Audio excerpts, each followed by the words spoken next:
দেখা যাবে সেদিন আল্লাহরে। আল্লাহ কনফারেন্স রুমে সবাইরে বসিয়ে বলবেন, এখনই আমি আমার গোপন রহস্য প্রকাশ করে দিব।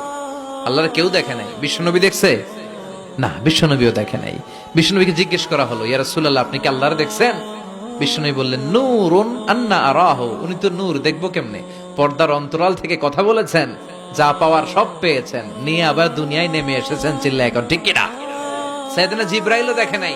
সিদরাতুল মুনতাহা ওনার লাস্ট বর্ডার, ওইখানে কান লাগিয়ে এখনো বসে আছে জিবরাইল। নবীদের কাছে আসে, যা বলার আল্লাহ থেকে শুনে চলে আসে, কিন্তু আল্লাহরে দেখে।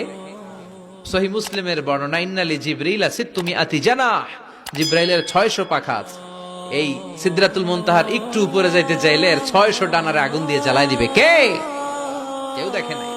আল্লাহ তখন কোটি কোটি জান্নাতীদের সামনে পর্দা উঁচু করে নিজের নূরের তাজাল্লির ফোকাস দিবেন। জান্নাতীরা